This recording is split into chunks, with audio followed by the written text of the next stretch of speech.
I'm Roseanne, first of all. The place where I was a Peace Corps volunteer, and Megan found it interesting, the Peace Corps experience, so she asked me to share it with you. Anyway, I want to just keep my remarks a little bit brief, and then I want you to all ask me questions. So please don't be shy to ask me questions, because that'll make it more fun for me and you, I think. So I like your group. I think it's a great name. Think about tomorrow. Think about tomorrow, right? So when you think about tomorrow, what does that feel like? What does it feel like when you think about tomorrow? Exciting, scary? Both. That's a good answer. Yeah. When you think about tomorrow, what do you feel like? I feel like there's hope. Great. That's another good answer. How about you, Megan? What do you think about when you think about tomorrow? It's really far away, but it's not. Wait a minute. I'm going to shift this up. It's a little too loud. Say again? It seems really far away right now, but it's not. Right. Those are all great answers. Anybody else? What do you think about when you think about tomorrow? I feel like it's a bunch of mysteries. Yeah, and you can solve them. Yeah. Not all of them, but maybe one or two, right? Yeah. At least you can solve the mysteries that are most powerful for you, right? Try. You're having fun trying, hopefully. So anyway, when I was your age, I would never have guessed my life would have turned out the way it has. I mean, and when I thought about tomorrow, I didn't have a really clear picture of what I wanted or where I was headed. I was too busy with today. So I think it's good that you're thinking about tomorrow now, and it's called like pre-paving, right? You're like, I'm here, and if I have an idea about where I want to be, I can like think about it and plan it and pre-pave it. And that's a good way to ensure more chances of getting where you want to be in life. And always good to have a goal. Kind of keeps you moving in a direction that feels good. But so anyway, I think Megan invited me because she found my Peace Corps experience interesting. And the Peace Corps started in 1961. I was born in 1955, so I was 6 years old. I was just like, first grade, beginning school when Peace Corps started. And when I joined the Peace Corps, I was 22, and that was 1973. And it's still a pretty young program. It's 53 years old now. And I hope it's a program that just gets stronger and more people interested in it, because it's a really good program. Yeah? Sorry, I think I learned about the Peace Corps in history, but could you just remind us about what kind of program it is? Sure, yeah. So it started in 1961, and the key people behind it were the late President John F. Kennedy and Shriver, who was involved in the administration, Sergeant Shriver. And it was kind of an idea of, instead of, you have a lot of situations where one country goes into another country for war, but this was the idea of one country bringing troops or a corps of people into another country for peace, and to bring technological assistance to less developed countries that wanted more technological assistance. So that was one goal of the Peace Corps, bring assistance, technological assistance. And then the other two goals were about learning about each other's cultures, to learn about the host country. They called the country we went to the host country, to learn about their culture and to help them understand more about our culture. And then there's another goal for the Peace Corps when you get back, is to help the people in America understand more about the country that you visited. So by going to this other country, when you go there, you're an ambassador for American culture in America. And when you come back, you become an ambassador for that country to help your fellow Americans understand that other country and how it ticks. So I always thought the Peace Corps was interesting because my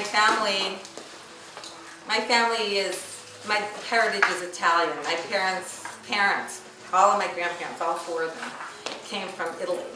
And so, I kind of had two cultures growing up. One was Italian, like a lot of you have Chinese and American culture growing up, right? Maybe all of you.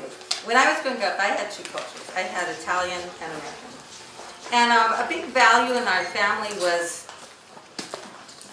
doing good, being good to others who were less fortunate than you. We didn't have much money. We were pretty poor growing up, and we had struggles like that. But my mom always, and my dad, both were very generous with people that were less fortunate. So that was a big value for us, to help other people. But when I got to be older, that was one reason I wanted to go to the Peace Corps, because I had that value.